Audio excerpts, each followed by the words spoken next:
नमस्ते ATB tarot. आज मैं आपके लिए मेरे प्यारे एरीज रिश्ते वालों एक गहरी और भावनापूर्ण संदेश लेकर आया हूँ। आपके लिए आसमान की शक्तियाँ कुछ खास सोच रही हैं। सुनिए, आपके मन की दुनिया में एक अजीब सी शांतिप्रद हवा चल रही है। ये एक ऐसी शीतलता है जो आपके भीतर के तूफान को ठंडा करने आई है। आपके दिल की धड़कन थोड़ी धीमी हो रही है, जैसे कोई आसपास का शोर कम हो गया हो। आप एक नए आकाश में प्रवेश करने की दहल पर हैं, जहां सब कुछ अलग दिखेगा, अलग महसूस होगा। ये बात बहुत स्पष्ट है, पर इस नए पनापात पर कदम रखने से पहले आपको किसी एक व्यक्ति को, किसी एक बंधन को अपने पीछे छोड़ना होगा। ये आसक्ति, ये मोह जो आपको पिछले कई वर्षों से बांधे हुए है, कुछ आपके लिए ये छुटकारा पाना इतना कठिन प्रतीत हो रहा है, क्योंकि आप बहुत समय से, शायद 7 साल से, 6 साल से इस संघर्ष में लगे हुए हैं। आप हर बार समझते हैं कि अब सब खत्म हो गया, पर वो व्यक्ति किसी और रूप में, किसी और योजना के साथ वापस आकर आपकी ज़िंदगी में उलझ जाता है। वो आपको अपने जाल में फिर से फंसा लेता है, पर अब ब्रह्मन स्वयं क्रिया करने वाला है। वो इस व्यक्ति को आपकी ज़िंदगी से दूर कर देगा, एक ऐसे तरीके से जो आपके लिए भी आश्चर्यजनक होगा। तब जाकर आप अपनी पूर्ण शक्ति को पहचान पाएँगे, अपने स्वयं के अधिकार को ग्रहण कर पाएँगे। मुझे लगता है आप अरीज़ अभी तक इस शक्ति को पूरे रूप से समझ नहीं पाए हैं। ये शक्ति आपके पास कई रूपों में आएगी। सबसे पहले आप उस काम में लगेंगे जो आपको सच्ची खुशी देता है। आपको अब उस काम के लिए तैयारी शुरू कर देनी चाहिए। सोचिए, आपको तारोट के पतन से प्रेम है, या फिर आप ज्योतिष की गहराई में जाना चाहते हैं, या आप रेकी की दिव्य ऊर्जा को महसूस करना चाहते हैं। कोई भी आध्यात्मिक पद्धति जो आपको अपने आसपास महसूस करे, उसे चुनिए। पर केवल चुनना काफ़ी नहीं है, आपको गहरा ज्ञान प्राप्त करना होगा। ये ज्ञान ही आपके लिए समृद्धि का द्वार खोल देगा, क्योंकि आज जो एरीज़ मैं देख रहा हूँ, वो इस सच्चाई को देख नहीं पा रहा। ये सत्य आपके लिए छुपा हुआ है। और क्यों? क्योंकि आप एरीज़ अभी भी अपने अतीत के बोझ से दाबे हुए हैं। आप वही पुरानी सोच, पुरानी आदत, पुरानी दर अपने साथ घसीट कर ले जा रहे हैं। मान लीजिए, आपने अपना सारा जीवन एक बैंक में काम करते हुए बिताया, पर अब बैंक आपको वो स्थिरता और संपन्नता नहीं दे रहा जिसकी आप इच्छा रखते हैं।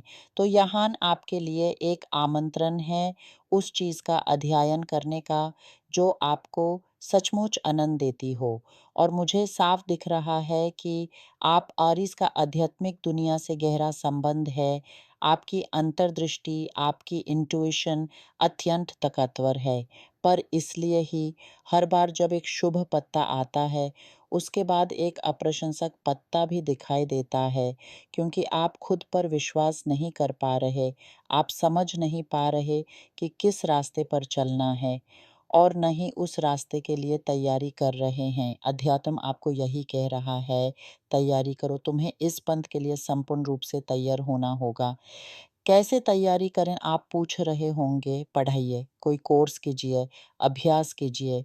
मान लीजिए आप एक रेकी का केंद्र खोलना चाहते हैं, तो आपको रेकी का कोर्स करना होगा, रेकी का ज्ञान प्राप्त करना होगा, यूज़ अपनी आत्मा तक महसूस करना होगा। या आप एक मसाज थेरेपी का स्टूडियो खोलना चाहते हैं, तो सोचिए आप उस मसाज में अध्यात्म का कैसे समावेश कर सकते हैं। प्राकृतिक उत्पादों का व्यापार, आज के युग में अध्यात्म और प्राकृतिक चीज़ों को जोड़ना कितना आसान है। एक पेट शॉप, पशुओं की सेवा में भी तो प्रेम और करुणा का अध्यात्म छुपा है।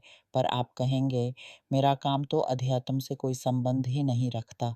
मान लीजिए आप एक बीमा कंपनी में काम करते हैं, तो भी आप अपना समय और ज्ञान योजना बनाकर लोगों को प्रेरित कर सकते हैं, उनकी ज़िंदगी में सुरक्षा का भाव भर सकते हैं, उन्हें स्थिरता का आश्वासन दे सकते हैं। किसी भी इंसान के लिए आप जो भी करते हैं, जो यूज़ प्रेरित करे, उसका आश्वासन बढ़ाइए, उसे स्तंभित अवस्था से निकाले, उसकी आँखें खोल दे। वही तो आध्यात्मिक क्रिया है। अध्यात्म सिर्फ भविष्यवाणी या टोटके या मंत्र नहीं है। अध्यात्म है वो क्रिया जिसमें आप जो कुछ भी हैं, उसे दूसरे मनुष्यों के कल्याण में लगाएँ, और इसी तरीके से आप सफलता पाएँगे। तो चाहे आप कुछ भी कर रहे हों, उसे अध्यात्म से जोड़ दीजिए। मुझे यहाँ ये भी दिख रहा है कि आप कुछ काम घर से भी शुरू कर सकते हैं।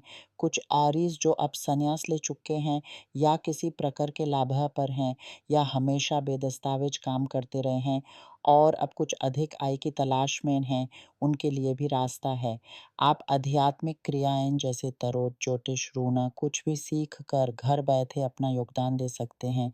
ये आपके लिए एक अतिरिक्त आवक बना सकता है। आपकी भावनाएँ आज एक क्षोभित सागर की तरह हैं, लेकिन गहराई में एक आस की किरण भी चमक रही है।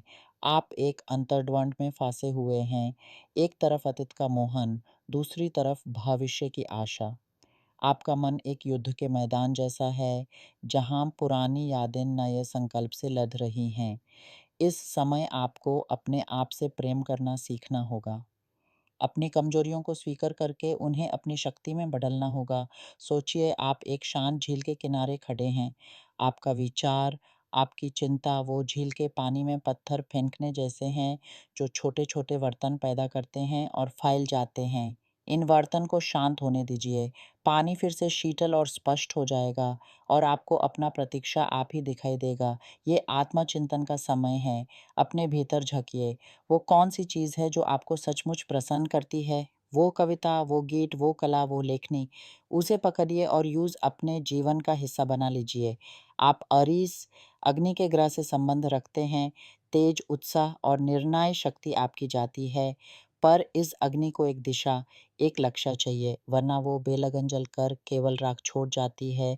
आपका लक्ष्य वही है जो आपके हृदय को स्पर्श करे। इस भविष्य की ओर बढ़ते हुए याद रखिए कि हर बदलाव के साथ एक छोटा-सा मोड़ आता है। वो व्यक्ति जो आपकी ज़िंदगी से जा रहा है, उसके जाने से जो खाली जगह बनेगी, उसे नई ऊर्जा, नए विचारों, नए अनुभवों से भरने का समय आ गया है। इस खालीपन को डर के भाव से मत देखिए, बल्कि एक नए आरंभ की समता समझिए। जैसे किसी खेतों में नई फसल लगाने से पहले उसे जोता जाता है, वैसे ही आपके मन की भूमि को भी एक नई उपज के लिए तैयार होना होगा। आपकी यात्रा एकांत में नहीं, बल्कि आपके आसपास के लोगों के साथ जुड़ी है। जब आप अपने सपनों की ओर बढ़ेंगे, तो आप उन सभी को भी प्रेरित करेंगे। आपकी यह आध्यात्मिक प्रगति एक दीपक की लोही की तरह होगी, जो अंधेरे में चमक कर दूसरों को भी रास्ता दिखाएगी। तो आज इस पल पर एक गहरी सांस लीजिए, अपने मन से सभी प्रकार के भय, शंका और संकोच को दूर कीजिए